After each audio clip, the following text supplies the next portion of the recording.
Monday night, NBC debuted a new show, a new reality series called Siberia, which has a pretty interesting concept.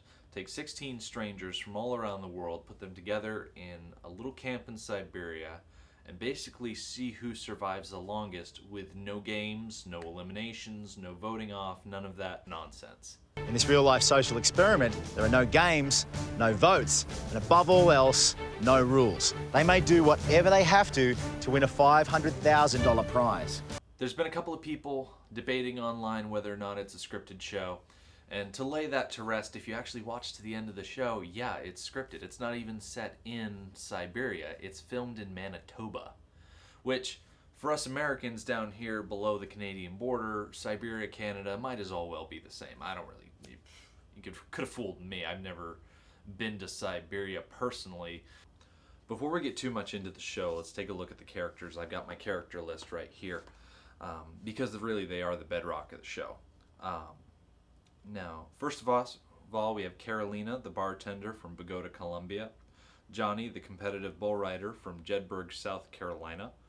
Daniel, the computer programmer from Royalton, Minnesota. Nico, the professional rugby player from London, UK. Natalie, the veterinary assistant from Santa Barbara, California. Sam, the bouncer from Brooklyn, New York. Esther, the model from Melbourne, Australia. Tommy, the environmental activist from Boston, Massachusetts.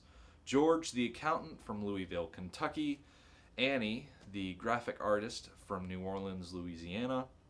Miljan, the club DJ from Podgorica, Montenegro. I almost dropped the ball on that one. That was close. Berglund, the journalist from Reykjavik, Iceland. Irene, the fashion designer from Taipei, Taiwan. Harpreet, the graduate student from Washington, D.C. Victoria, the sales clerk from Winnipeg, Canada. Didn't have to go that far for this show, apparently. Just pop right up the road, I guess, if that's how Canada works. And finally, Sabina. Now, in the first episode of the season, we don't know where Sabina is originally from, but I went on the website for the show, and it revealed that Sabina is a soldier from Haifa, Israel. So the show really didn't give us a whole lot of insight on where Sabina was coming from, but was able to go a little bit outside to get that information, so that's good to have. Scripted show, scripted drama, and this is why I think it's a good idea. Now, sometimes on reality shows, you've seen this probably before in Survivor and Big Brother and all those other myriad of reality shows before this, is that the reason they have these competitions is to drum up drama. They have to give these people reason to be at each other's throats. Well, if it's all scripted, then it's not going to seem so forced. I mean, it's written into their characters from day one. So I feel like it's not so much going to be, oh, I'm rooting for this person because I hope they win the competitions. It's more of a lost situation where you're getting attached to a character and you're not really sure what's going to happen to them, and you're kind of following the story to get the story, not so much to get the competition. So I have high hopes for this show, that it'll deliver on that type of drama and mystery. And according to what I saw in the first episode, yeah, there's going to be plenty of drama and mystery. Now, if you look at this cast of characters and where they hail from, I think it might be a little far-fetched, and I think it's an example of the producers overstepping their bounds a little bit as far as the realm of believability. When you pull people from Colombia and London and Australia and Montenegro and Iceland, it just seems a little too, I don't know, out there, a little too broad of a net to cast. Now, the thing is, all these people, as you watch the show, you notice they have very good English. You look at these people and you think, really, Berglund, are you really from Reykjavik? Or especially Irene, with her credit being Taipei, Taiwan, and it's like, no, all of these people pretty much sound like they walked in off the street in Los Angeles. And in fact, if you look at the credit sequence, they actually show you they did a lot of their casting in LA, if not all of their casting in LA, which, it kind of breaks the illusion for me a little bit, but it is something I'm willing to overlook for the sake of the narrative. Now, the thing about the show being shot in Tunguska, or being set in Tunguska, I should say, is that there's a lot of local superstition about that area. My wife looked this up on the internet because we were both very interested in what was going on in the show.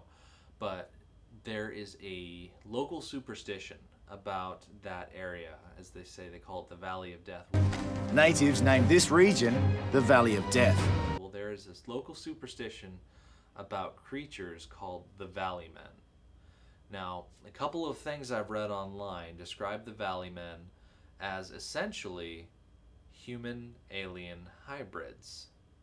Now, there are a lot of people online, which you can say anything you want online, that say that the Tunguska blast was some sort of alien occurrence, and that there are a lot of structures that are supposedly alien-made in that area. Large domes that have this copper-like look to them, but they've got a very sharp edge, and they can't be chipped or broken by any man-made tools.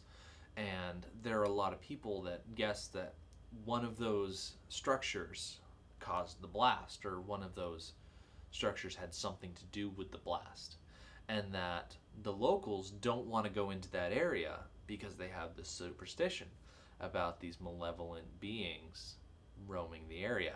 So, according to that legend, and some of the previews for next week's episode, I am really looking forward to some sort of creature confrontation.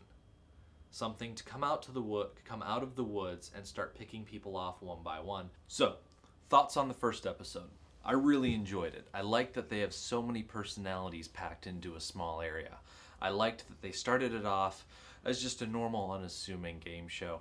And I like that they've added so many layers of mystery in the setting and the occurrences of the episode. I won't go bit by bit throughout the whole episode because I don't want this video to go too much longer, over 10 minutes. But I like the idea that they have no food, that they need to find their own water. I like the idea that they're sitting around a campfire at night and they hear really loud noises coming out of the woods. You look like oh my god! Oh my, what is that? What is that? I love the lore of the area, and I hope they work some Valley Men lore into that storyline to kind of take from the setting that they put themselves in. I really hope that Sabina, as such an enigma as her character is, I hope that we see something come from that. Either she turns into this really good, fighter type, protector type person, or she might turn into an antagonist. I don't know. We don't know what attacked Tommy at the end of the episode. I really like that Tommy was attacked at the end of the episode.